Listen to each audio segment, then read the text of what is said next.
मंत्री बातचीत करने के लिए पाकिस्तान पहुंच चुके हैं और यहां से आगे वो मस्कट जाएंगे और मस्कट के बाद फाइनली रूस जाएंगे। लेकिन सवाल यह है कि ईरान के विदेश मंत्री पाकिस्तान पहुंचे क्या अमेरिका से बातचीत करने? आज के सेशन में डिस्कस करेंगे। असल मायने में अमेरिका और ईरान के बीच वार्ताकार बनके उभरे पाकिस्तान ने इस्लामाबाद को बनाया तो दोहा की तरह था कि यहां पर आओ और बातचीत करो, लेकिन कुछ वैसा हो नहीं पाया। पिछली इस्लामाबाद वार्ता फेल रही। यूएस और ईरान के बीच में अब सेकंड लेवल की वार्ता होनी थी, लेकिन दोनों ने आमने सामने बैठने को प्रेफर नहीं किया। ईरान ने इनकार किया कि मैं अमेरिका के साथ तब तक नहीं बैठूंगा जब तक वो लेवल प्लेइंग बात नहीं करता। ऐसा करते हुए सेकंड राउंड की वार्ता कटा दी गई। लेकिन फिर भी ईरान के विदेश मंत्री पाकिस्तान पहुंच चुके हैं। इसके क्या मायने हैं आज के सेशन में डिस्कस करेंगे। उनकी कुछ तस्वीरें आपके सामने हैं। साथ में अमेरिका ने भी अब पाकिस्तान के लिए विटकॉफ और कुशनर को रवाना कर दिया है।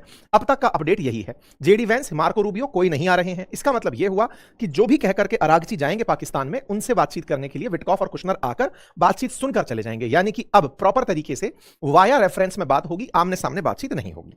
चलिए तो अब इस खबर को विस्तार से पढ़ते हैं और जानने का प्रयास करते हैं। बात है इस्लामाबाद की, यानी कि पाकिस्तान की राजधानी की, जहां पर अमेरिकी राष्ट्रपति ट्रंप के दामाद जेरेड कुशनर और विटकॉफ आने के लिए रवाना हो चुके बताए हैं। कहा गया है कि ईरान की तरफ से जो विदेश मंत्री आए हैं वो उनसे मिलना नहीं चाहते। ईरान के विदेश मंत्री का भव्य स्वागत फिर से होता है। आसिम मुनीर लेने पहुंचते हैं, इशाक डार उन्हें रिसीव करने पहुंचते हैं। तस्वीरें आती हैं और तस्वीरों के साथ साथ चर्चा शुरू होती है कि क्या अमेरिका के साथ बातचीत के लिए आए हैं। तो इस बात को जब इनके स्पोक पर्सन से पूछा तो उन्होंने कहा कि हम अपनी तरफ से 2 लोग भेज रहे हैं। बातचीत चूंकि पहले फेल हो गई थी, का आरोप था कि जेडी वेंस जिद पर अड़े थे कि नहीं तुम पूरा न्यूक्लियर दोगे। दूसरी तरफ से ईरानियों पर आरोप था कि वो साफ मना कर चुके थे कि हम अपना न्यूक्लियर सिस्टम तुम्हें बिल्कुल नहीं सौंपेंगे। ऐसे में ट्रंप ने कहा था कि जब तक न्यूक्लियर वेपन नहीं सौंपोगे हम किसी वार्ता पर आगे नहीं बढ़ेंगे। सबके बीच में अपनी अपनी कहानियां थी। ईरान न्यूक्लियर वेपन देने को तैयार नहीं था। साथ में ईरान को यह कहा गया था कि वो किसी और की सहायता नहीं करेगा, जैसे हिजबुल्लाह की, हमास की या फिर हुतियों की, किसी की सहायता नहीं करोगे। एनरिच्ड यूरेनियम हमें सौंपोगे। ईरान इनमें से किसी भी शर्त को मानने के लिए तैयार नहीं था। ऐसे में जेडी वेंस को इस वार्ता से दूर रख दिया गया। रखने का एक कारण बताया गया कि जेडी वेंस के लायक उधर की तरफ से कोई आदमी नहीं आता प्रोटोकॉल के अंदर। उधर से गालिबाफ और अरागची आते हैं, जेडी वेंस उपराष्ट्रपति हैं, तो बातचीत करनी हो तो फिर मार्को रूबियो जैसा कोई आदमी आए तो बातचीत करा दी जाए। समकक्ष आदमी नहीं है बोले। और फिर जेडी वेंस पिछली बार आए, वार्ता विफल रही, तो आने का इस बार कोई मतलब नहीं है। खैर, कुल मिलाकर इस्लामाबाद फिर से पिक्चर में है। इस बार फिर से वार्ता हो रही है और इस वार्ता में साफ है कि यहां पर ईरान और पाकिस्तान की बातचीत है और दोनों ही इस विजिट के दौरान अपना इंटेंट साझा करेंगे, यानी ईरानियन लोग साझा करेंगे। बीती बार की तरह नहीं कि दोनों लोग आपस में यानी कि अमेरिका के साथ बातचीत करने उपस्थित हुए हों। खैर, फिलहाल की तरफ पाकिस्तान की जो मेहनत है वो ईरानियंस को बुलाने में कामयाबी के साथ देखी जा सकती है और यहां से आगे अब ये लोग वार्ता के बाद मस्कट और रूस की यात्रा पर निकलेंगे। हेडलाइंस कुछ इस प्रकार से हैं कि इस्लामाबाद के बाद मस्कट और मस्कट के बाद मॉस्को की तरफ यात्रा होगी। इससे अपने आप में कुछ समीकरण पैदा होते हैं। इसका मतलब यह है कि ईरान अपनी वार्ता में अब रूस को भी इन्वॉल्व करना चाहता है कि भाई तुम भी बताओ कि मेरे लिए क्या ठीक है।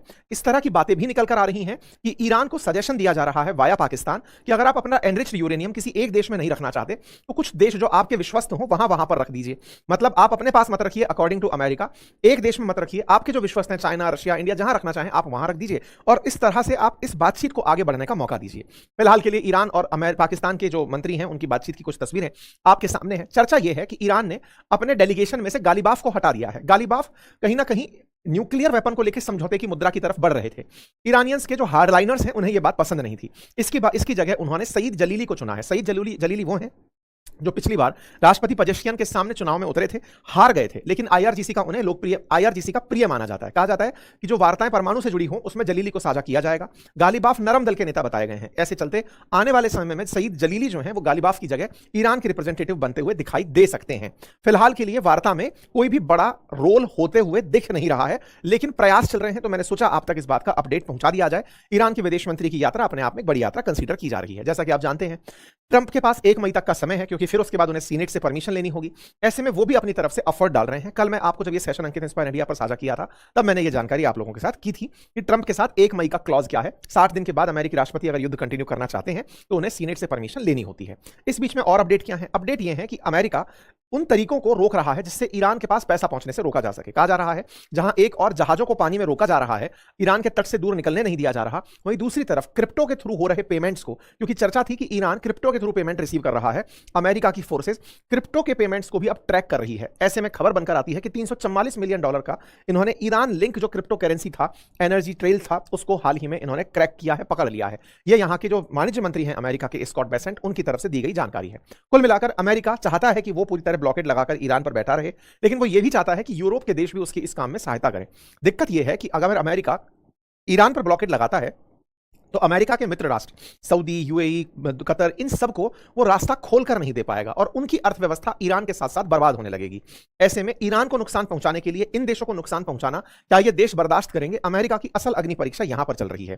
खैर, फिर भी अमेरिका ने 40 शिपिंग कंपनियों पर बैन लगाने का फैसला किया है जो शैडो फ्लीट के माध्यम से ईरान का तेल इधर उधर बेच रही थी। ये अपडेट है। इस बीच में एक अपडेट ये भी है कि अमेरिका के बहुत सारे जहाज इन दिनों डिफेंस पर्पजेस के लिए, कहा जा रहा है कि डिफेंस डंपिंग इक्विपमेंट्स ले जाकर मिडिल ईस्ट की तरफ जाते हुए दिख रहे हैं। जॉर्डन के आसपास इनका आना जाना दिखाई दे रहा है। इसका मतलब एक तरफ अमेरिका वार्ता की बातों में बिजी है, वहीं दूसरी तरफ अगले स्टेप में युद्ध करने के लिए तैयारी कर रहा है। इस तरह के अपडेट भी फिलहाल बने हुए हैं। वहीं दूसरी तरफ ईरान भी बहुत तेजी से सीज फायर खत्म होते ही युद्ध का जो दूसरा पड़ाव शुरू होगा उसकी तैयारियां कर रहा है और इसी क्रम में 1000 से ज्यादा तरह के हथियार खुद बनाने का दावा करता है। सोशल मीडिया पर तो हमेशा इनके अब रंग चल रहे हैं कि बताओ कौन से रंग की मिसाइल चाहिए, मतलब कि ये मिसाइलों की पूरी तरह से तैयारियों में लगा हुआ है। सीज फायर के बढ़ते ईरान ने अपने तेहरान इंटरनेशनल एयरपोर्ट से कमर्शियल फ्लाइट्स को फिर से शुरू कर दिया है। मस्कट के लिए और इस्तांबुल के लिए इनकी फ्लाइट शुरू हो चुकी हैं। यानी कि एक तरह से ईरान भी सीज फायर को मान रहा है कि अब उस पर कोई हमले नहीं हो रहे हैं, तो इंटरनेशनल एयरपोर्ट से यात्रा अभी जारी है। हॉर्मुज क्राइसिस के दौरान एक अपडेट और आया और वो ये कि पनामा कैनाल के ऊपर इन दिनों प्रेशर पड़ रहा है। ऐसा क्यों हो रहा है? आप सभी जानते हैं कि जापान और south Korea straight of Hormuz से आने वाले तेल पर अत्यधिक निर्भर थे। जब से यह बाधित हुआ है तो उन्हें अमेरिका से तेल खरीदना पड़ रहा है। अमेरिका से तेल खरीदने में या तो वेनेजुएला से तेल लोगे या फिर आप लोगे अमेरिका की इन जगहों से। ये कौन सी जगह हैं? ये टेक्सास वगैरह वो क्षेत्र हैं जहां पर इनकी बहुत ज्यादा रिफाइनरीज हैं। तो अमेरिका का इस वाले कॉर्नर पर, यानी अमेरिका का पूर्वी तट जो है वो रिफाइनरीज या ऑयल के लिए जाना जाता है। यहां से जो तेल है अब वो पनामा कैनाल से होते हुए पैसिफिक ओशन होते हुए जापान तक पहुंच रहा है। अर्थात अभी जब से स्ट्रेट ऑफ हॉर्मुज से तेल आना बाधित हुआ है, पनामा कैनाल पर प्रेशर बढ़ गया है, ऐसा मीडिया रिपोर्ट्स कह रही हैं। पनामा कैनाल ने हाल ही में क्राइसिस देखा है क्योंकि यहां पर कॉस्ट भी बढ़ रही है और डिले भी हो रहा है, क्योंकि पनामा कैनाल जो है वो एक तरह से मशीन से ऑपरेटेड कैनाल है। वाटर लेवल में पैसिफिक ओशन और अटलांटिक ओशन में अंतर है। इसके चलते यहां पर पानी को अपलिफ्ट करके जहाजों को चलाया जाता है। यह काफी मैकेनाइज्ड प्रोसेस है और पनामा कैनाल के थ्रू होने वाला जो ट्रांसपोर्ट है तुलनात्मक रूप से महंगा पड़ता है। इसकी एडवांस बुकिंग करानी पड़ती है और इसको कई बार देश यूज करना पसंद नहीं करते क्योंकि यहां पर फेयर बढ़ जाता है। लेकिन अब चूंकि मजबूरी है तो पनामा कैनाल के अराउंड ये सारे प्रोसेसेस चल रहे हैं।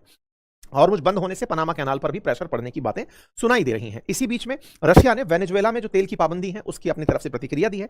जानकारी यह भी है कि इजराइल ने सीज फायर अमेरिका के कराने के बावजूद लेबनान पर हमले किए हैं। यानी कि ट्रंप एक बार फिर से फुस्सी साबित हुए हैं। खैर, जो भी हो, फिलहाल के लिए इतना ही है। बाकी आप लोग बने रहिए, अपडेट जैसे भी आएंगे आप तक पहुंचा दिए जाएंगे। चैनल पर नए हैं तो सब्सक्राइब कर लीजिए। बाकी आपको क्या लगता है, सीज फायर हो पाएगा या नहीं? अपनी राय कमेंट बॉक्स में बताइएगा। धन्यवाद।